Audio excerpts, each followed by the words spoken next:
First off, what do we mean by forced? Is there some sort of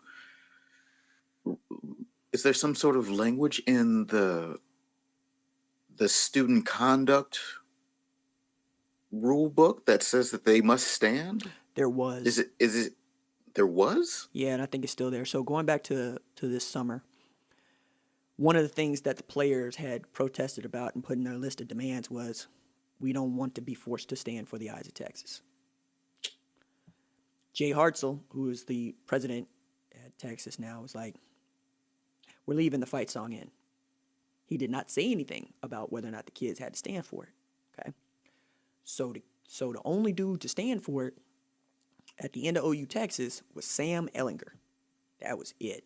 So nothing was said about the white dudes that also did not stand for it. Just the black players that didn't stand for it. But whatever.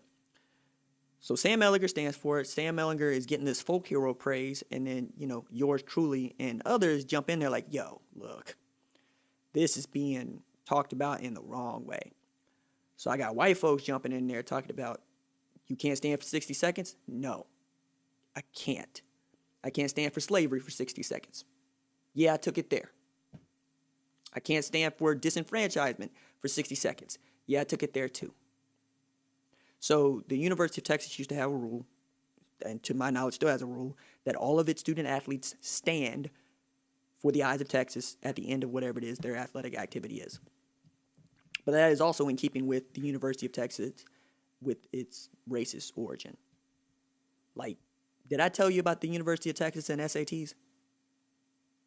No, I don't think you have. You might have skipped over that one. So University of Texas put in SAT requirements to try to keep black people out of the University of Texas.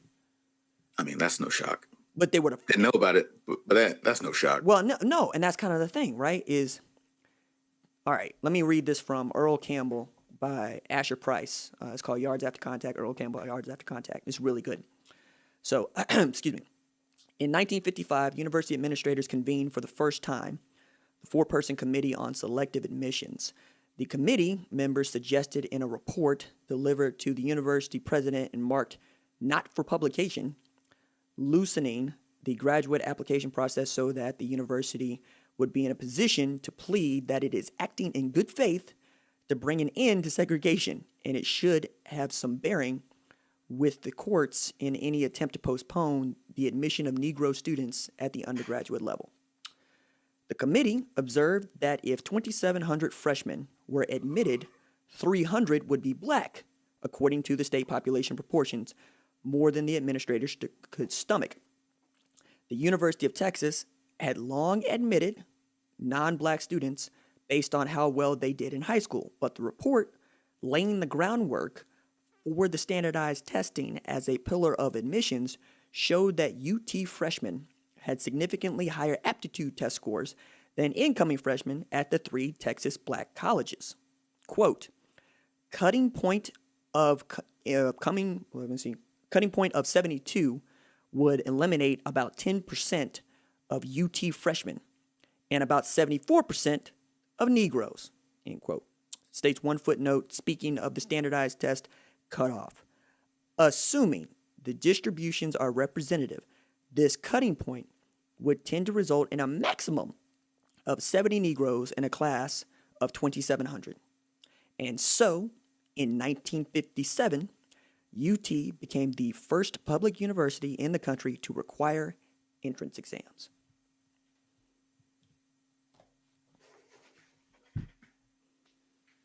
So, any which way that you can create a sundown situation or a red line situation. They said, yeah, let's do it. I love that you're reading that book. Academically. Yes, at the state's flagship university. At the one university that everybody wants to go to. So, like, reading this book, which basically reads like a Texas history of sorts about Earl Campbell and his place in it, because Earl Campbell got some real OJ to him in there. You come away with a lot of this, like, this dude said, I thought this was football. This dude getting blocked. And if I see you in the chat, I'm blocking you there too. So, And thinking about the Eyes of Texas, you can't think about the Eyes of Texas being played without thinking about the history of the University of Texas, which was also one of the last schools to see a black letter winner on its football team. Do you know what year that was, Ron? Mm-mm. 1970. University of Oklahoma had one in 1956, which is still 2 years after, Brown v. Board of Education, but they had one. And you know what? Prentice could play. And that was the other thing that was really interesting about this time is there's another great book about the history of black college football. I think his name is Michael Henderson. But Thursday Night Lights is what it's called.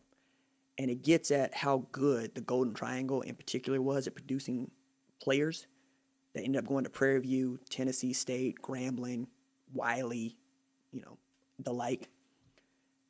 And Darrell Royal would not recruit them. But you know who did recruit them? Head coach at Michigan State, who became the first predominantly white school to field a mostly black football team in 63. And you know what they did in 64? They won the damn national championship. So much so that by the 70s, when Darrell Royal starts trying to recruit in the Golden Triangle area, it's like Beaumont, Texas there, he sees the Michigan State coach like, what are you doing in my woods in Texas? And Darrell Royal says, this has really hurt me in recruiting. Not this is the right thing to do. This has really hurt me in recruiting.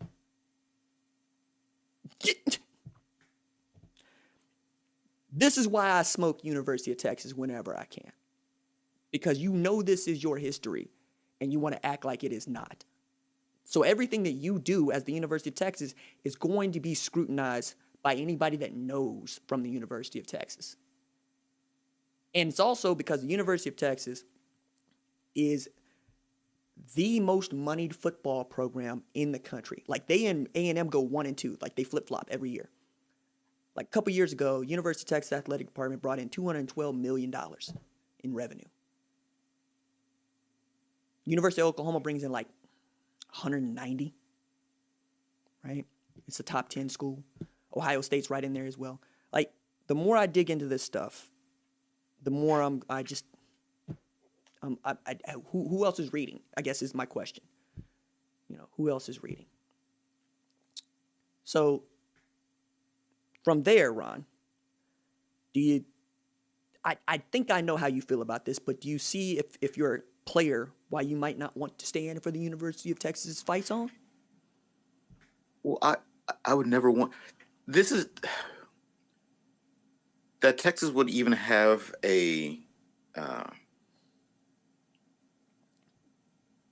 position that they want to hold like this, and this current social climate that one, we want to force you to stand during this, during this song, during this what I'm thinking, as you recite the old words, right? Mm-hmm. Making it sound real eldritch right now, but and then have this song be something that has a creation during a period of time. Like I did do a handful of research on this, so like it was made from a student function as he was creating some content for a minstrel show. Mm-hmm. Just knowing that, and knowing where we are, and how kids want to necessarily, why would you hold on to it? Because fine, everybody has a fight song or school song somewhere that is wildly racist, but why would you want to force kids to stand during it now? Mm. Why would you really release that to the press, saying like, yeah, this is what we want. This is our history, and now this is your history, and you just have to do it? Because where's the clout to be gained from having kids do this? This isn't the Pledge of Allegiance. This isn't the Star Spangled Banner. And even in those, I would say, why would you force people to stand for it? Why would you force them to? So, no, this is a whole absurd situation from Texas. If I was a kid, I'd say, As soon as the clock hits 00, goodbye. I'm out. And if you want to come talk to me afterwards, what are you going to say to me? It's like, I can't believe that you didn't want to be there for your team. It's like, guess what? I was. Mm. Also, you about to harangue me over a song? A song is Do set it. to I've I'll been leave. working Say on I the won't. railroad. I've been working on the railroad. Like, that's the other part. Like, which is, it's a slave song. It's a spiritual, dog. Like, the ironies here are just all over the place. Plus, I'm reading Lawrence Levine's, like, seminal work on black culture and black folklore, which does a really great job of outlining black history from the age of slavery into the early 20th century. Really good book. And I encourage anybody to read it that wants to learn more about black history. Yeah, what would you do? Or if you were a player, first, I mean, not even say what would you do.